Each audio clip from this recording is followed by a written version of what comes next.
Welcome back to the PFC podcast. The views and opinions you are about to hear are the speakers and do not necessarily reflect those of anyone else. Now on to the podcast.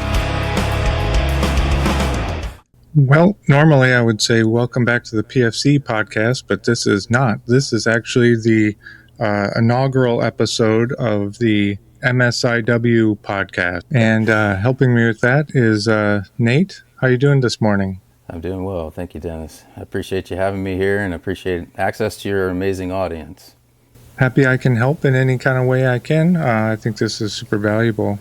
So if you don't mind, maybe just do like a real quick introduction of yourself and MSI. What does even MSIW mean? Oh, sure. Thank you. Yeah, so once again, I'm Nate. I'm the co-chair for the MSIW SOMA committee, along with Mike Hetzler, who's become a good friend and colleague throughout this endeavor. We've stood up recently we've had two SOMA we've had two SOMA meetings. The first one was a 4-hour 2 years ago, and then last year was an 8-hour, which I hope much of your audience had the opportunity to kind of participate. It's grown in a huge way. The SOMA committee that we're standing up really has three priorities: to champion this cause, to educate the population, and to integrate amongst the civilian and military infrastructure, while bringing in a lot of different SMEs in this space, because there's a lot of different components of medical support to irregular warfare that are relevant in the current space, in the crisis phase, in the competition, which is our current space, and then moving forward following crisis into actual warfare. Since we're starting a podcast, like what can people expect as far as like what are we going to talk about? So there's a lot of medical aspects to irregular warfare that I think are commonly either glossed over or just not seriously considered into the event, wherein you just don't have what you need, you're not where you need to be, and you're not doing the things that you need to do to support the line in their efforts. And I'm not just talking JFAO, I'm talking about the preparation of the battlefield through medical means, the preparation of the operational environment through medical means. We have a bit of a red coat syndrome, I believe, where we've been truly successful in the past through, having the control of the skies, air superiority, medevac available at any moment. We haven't had to do the things that you deep dive into in your podcast. We haven't had to make the definitive plans to sit on this patient for a long period of time. So as a medical community, there's a lot for us to be doing in order to make sure that we are prepared to support the line, to support the actual warfighter and maneuver aspects, because the battlefield of the future is a fast-moving one. It's not one that we're going to have breaks. We need to be when and where we need to be. We need to be multimodal, multinodal, dispersed, and as decentralized as possible. Yeah. I mean, you're thinking about what you're seeing in your Ukraine as an example. What I'm sure people in Taiwan and Southeast Asia are thinking really hard about right now. Even South America as well, maybe. But survival of medical support personnel is not guaranteed. And so there's going to be a tactical aspect that's going to have to be taught and practiced, I think. Yes. And, the ODAs do cross-training really well, right? But how are we as a medical community cross-training others? How are we training people to really reduce tourniquets effectively, to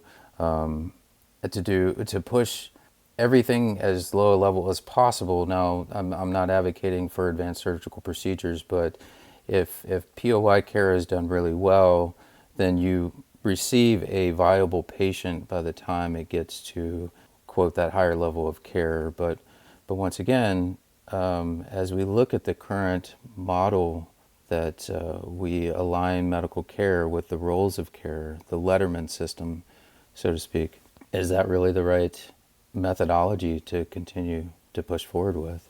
There used to be safety in depth. There used to be safety in offsetting these forces, and the myth of the battlefield from Coyne that we cannot, push forward is that hospitals are safe.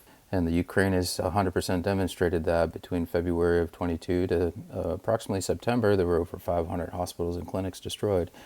And we know without a shadow of doubt that these are intentional targetings.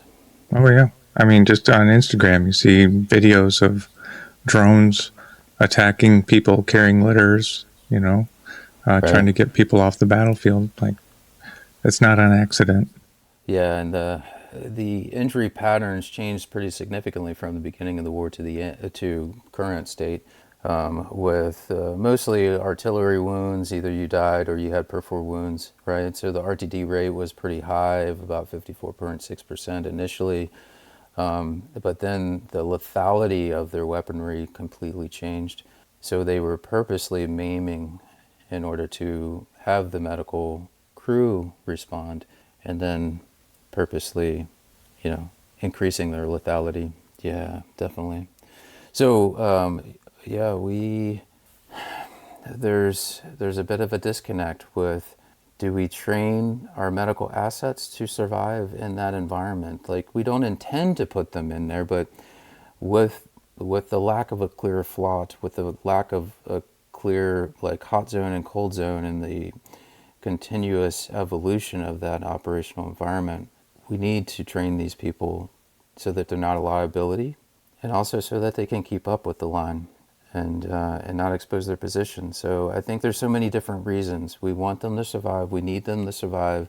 We need them to clear the battlefield and return to duty all that they can, whether that's in the initial capacity or maybe in a different one, like the Ukrainians have done very well at. If somebody loses an extremity, they become a drone operator, right? If you have injury, or you're starting to age out of being as quick and as mobile as possible for the warfighting aspects, then maybe you become a medic. It's no offense to medics, right? But it's their TTPs have just changed. They're no longer responding to the actual POI, and they're implementing other technologies in order to evacuate that casualty, which I hope as an entity we're able to do that in our own system too, which, as we look at how do we more decentralize, how do we do things in a smaller capacity, CCP should not be a company or battalion sized thing. It should be as small as possible, with nodes, mini nodes, that then we evacuate personnel via potentially autonomous platforms. There's a lot of resistance to that right now, though, because, we can't just leave that person unattended, right? What if a complication ensues? Well, if we can move them quickly to another entity, quote, a higher level of care, then maybe a several minute trip with as much stabilization as you can give them prior to, maybe their best chance, rather than stay and play or wait for your position to be identified, or the drone swarm shows up, etc. And I mean, nobody likes change, really. It's hard. You have to change and adapt and learn, and all that stuff just takes energy and time and effort. So nobody actually likes it. But it's a fact of life. Yeah, it's hard. It's hard because you need to figure out what you need to do first. There's a lot of unknown unknowns, and the scope and scale of everything has changed in such a rapid way. I think that character of war is changing in such a pace that we're not accustomed to. We haven't seen it before, but the American spirit will prevail. I believe that we'll figure some things out. I just hope we don't have the infamous Walker dip. I mean, that's definitely already happening. That's been happening for a while. It's just hopefully we don't lose too many lessons learned, I think. Yes. Yeah. No. Very. Very true. Very true. Which is why, podcasts like the MSIW podcast would be really helpful. So if we have forgotten, we can relearn in a faster rate. Yeah, no, that's an important point, and perhaps this is another mechanism of many for capturing lessons learned and make sure that we get back to our priorities within the MSIW committee of championing this cause, integrating the community of interest, and then educating. And at the end, it's a grassroots campaign, empowering people with the information, and they go forth and do great things. Ideally, we should always have in mind, like, let's train people and champion the cause, and eventually, I don't have a job anymore doing this, right?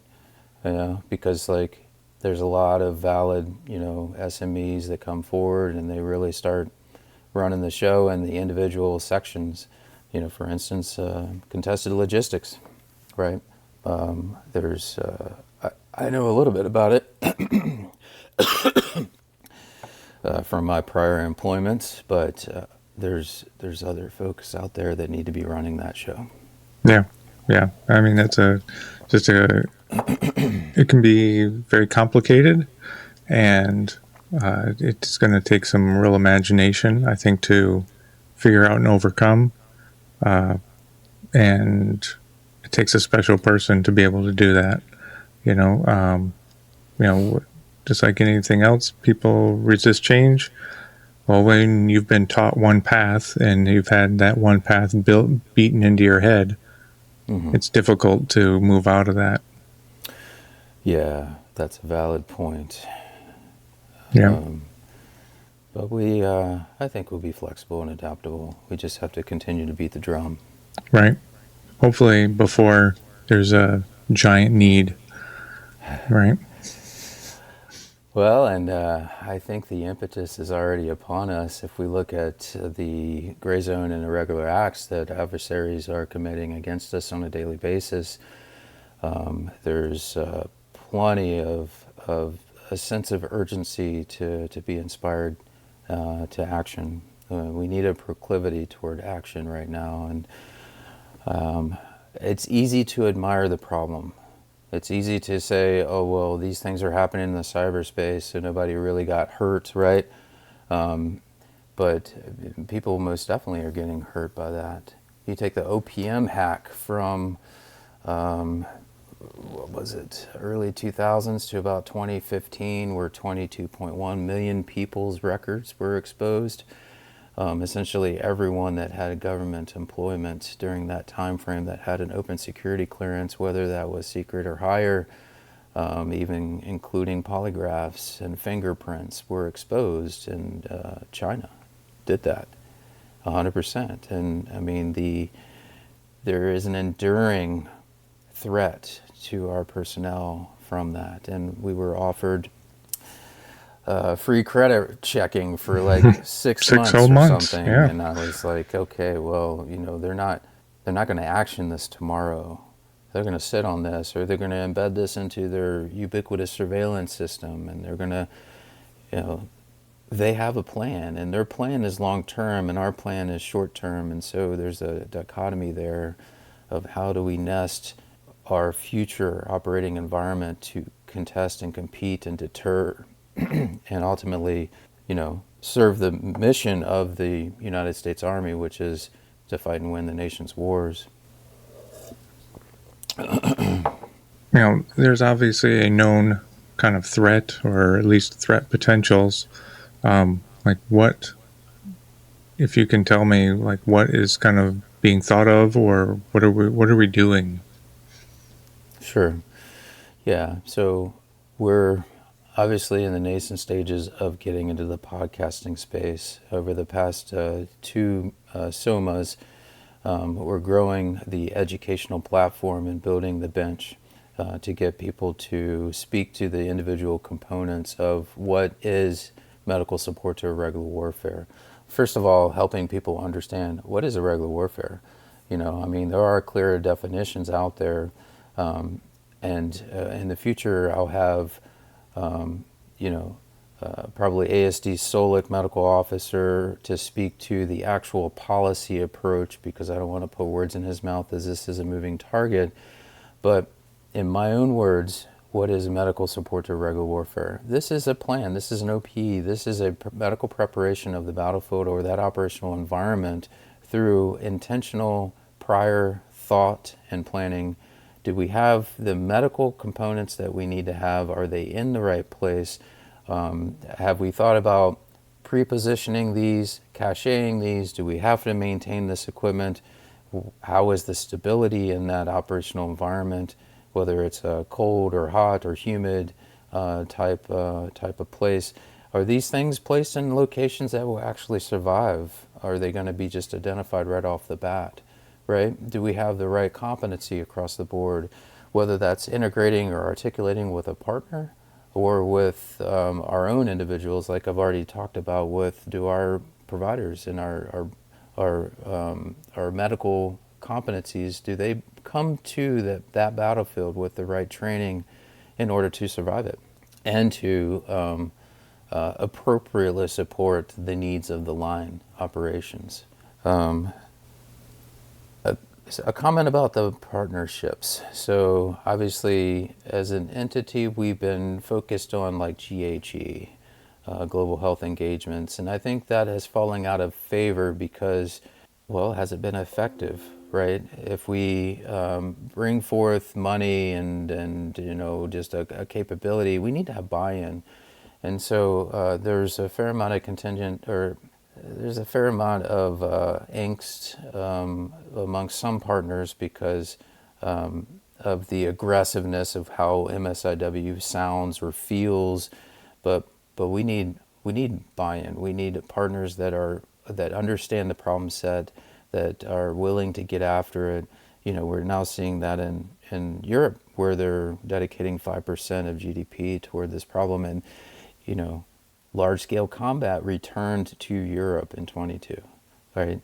That was a surprise to many, but it wasn't a surprise when we started seeing the blood build up on the border and a variety of other indicators that showed that this is about to happen. But there was a lot of disbelief. So I think we're out of the business of just bringing money to establish, a good vaccination program, for instance. But we're in the business of building a partner that can articulate and integrate into a medical and trauma system. We need a robust, resilient medical trauma system that can take care of casualties, whether that's, combatants or non-combatants, locals or U.S. If there was a crisis that started right now that quickly eroded into a conflict in country X, will we have the medical personnel on ground to take care of our operators? I mean, there'd be some, right? The ones that are organic to whatever force that is, but we're not going to have roll 2s, roll 3s, a robust medevac system. If we can prepare in advance for that, then perhaps that partner force would be better enabled, trained, with the appropriate competencies to provide good care. And I'm not just talking about like the creation of a G-force or an underground and auxiliary. I mean, all of these medical support to irregular warfare is across the competencies. It has conventional and unconventional aspects.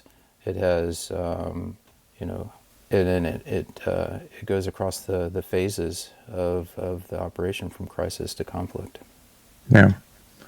So, going forward, I guess if you wanted, I don't know, to summarize, I guess, like this is the space, this is what listeners can expect going forward in the future.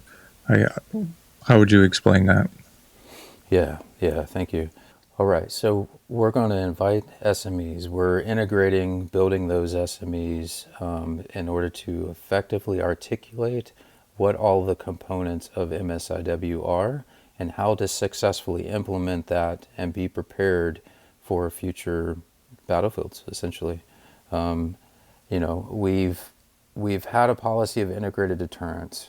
which is conventional, unconventional, and nuclear. Now, we saw just this last week the parade in China, right? The Wall Street Journal had a good article on it, and there were several senior leaders that commented on it. They're obviously not deterred, right? So we need to get into a common mental model for the medical organization as a whole in order to be able to support moving forward. And I think we essentially have a bit of a red coat syndrome, right? We've been extremely successful in the past, but that operational environment is gone. We cannot promise 97% casualty success rates once they reach the Roll 2, because we don't know where the Roll 2 is going to be. We don't know how the Roll 2 is going to survive. We don't know how the Roll 2 is going to be mobile. Right now, the package, the cubic weight of a Roll 2 is just way too laborious.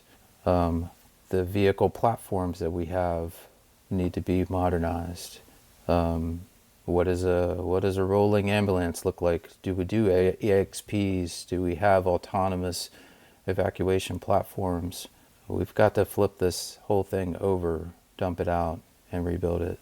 So, as we look at the gray zone irregular acts that adversaries are committing against us, all these things are up to the threshold of war, right? And it's the normalization of deviance that occurs, that they continue to escalate that and don't stop until there's some sort of resistance. There's some sort of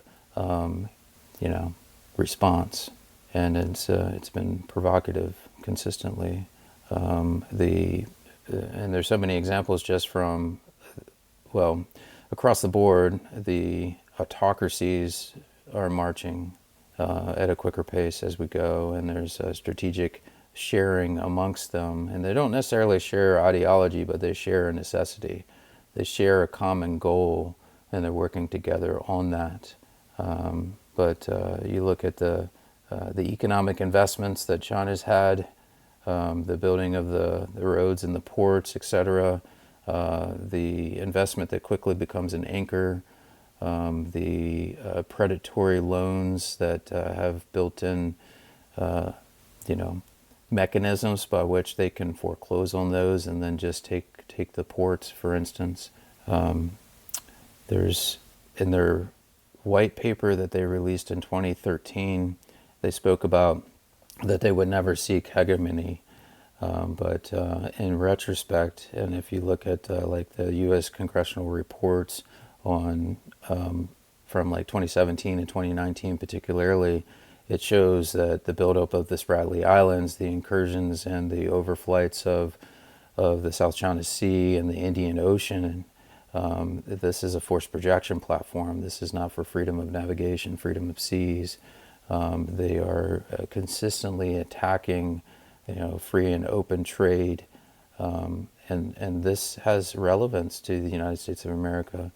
We are a Pacific nation, right? But sure, we're about 7,000 miles away, so that's about as strong an argument as it's not very strong, right?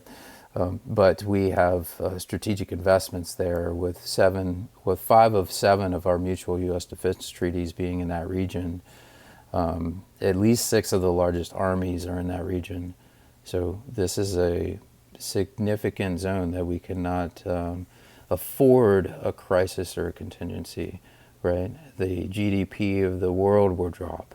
In fact, just $2.6 trillion of trade would be lost overnight if there was a conflict around Taiwan, and that's pretty significant.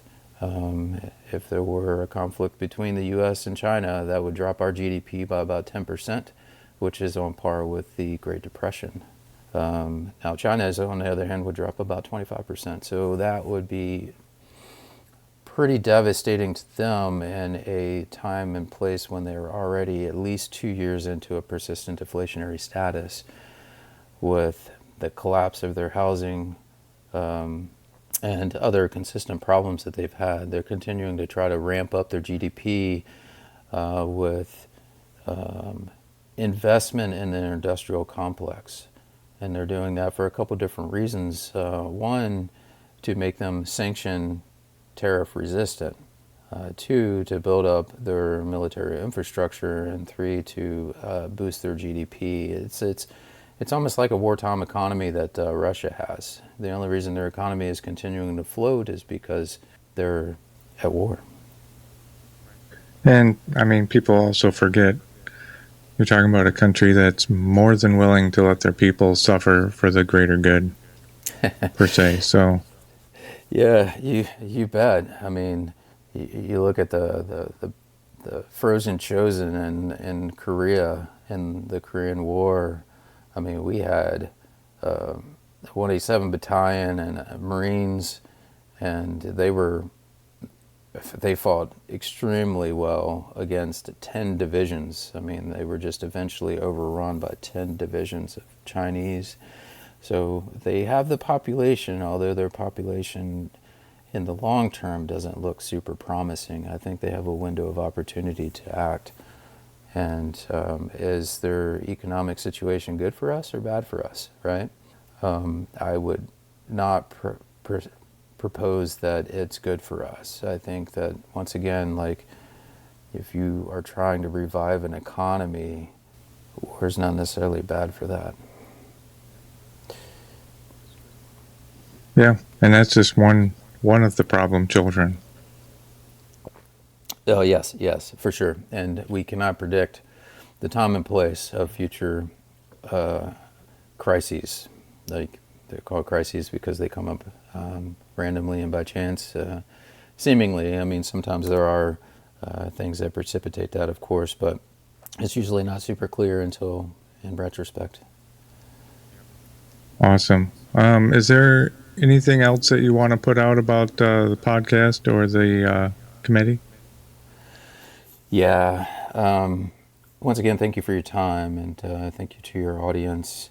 We're going to be rolling out a series of, with your help, to further delve into medical support to irregular warfare, and eventually get up on our sea legs and figure this thing out on our own. But certainly appreciate your sage advice and guidance on how to do this with your decade of experience in this space. It's certainly new to us, as was the SOMA 4-hour to an 8-hour meetings that we had, which I think is heading in the right direction. But the key is, like, we need to be prepared for things that we've never seen before. Yes, we have some experience that we can draw on from World War II, for instance, but the scope and scale of all of this is different. We need to be prepared to do things that we haven't seen. For instance, blood transfusions. Every conflict we continue to use more and more, right? And yet, in the resource-limited environment, we're not going to have as much as we're going to need. For instance, I think there was like 200,000 units used in World War II, and then like 400,000 units used in Korea, right? Just a few decades later. So that's like, well, 1 decade later. That's a big increase, and we've been using whole blood since about 1918. But what are we going to do when we have too little blood? How are we going to triage? The gold standard of triage that we currently use is not going to be as valid. And these are the discussions that I want to have in the Medical Support to Irregular Warfare podcast. To get people thinking through, how do we prepare people for that environment? How does triage change in the sustained mass cal type, resource limited, continually diverse situation or environment?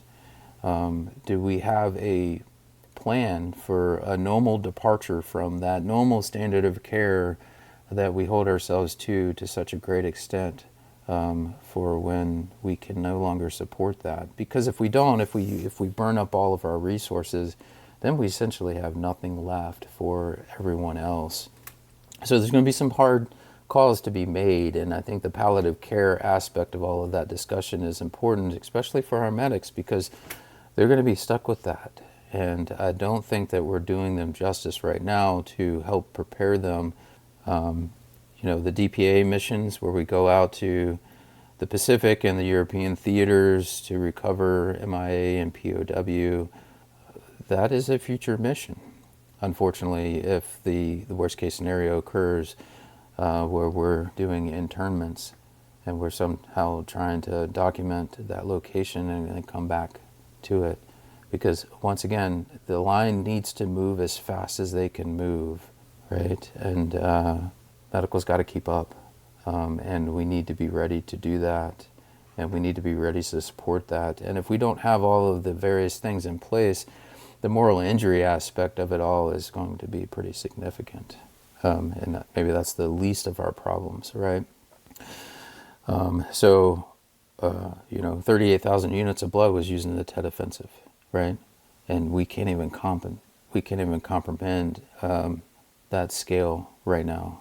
So I want to break down all the aspects of MSIW, have educated, intentional conversations on how to get to where we need to be to have the best success that we can have in the future.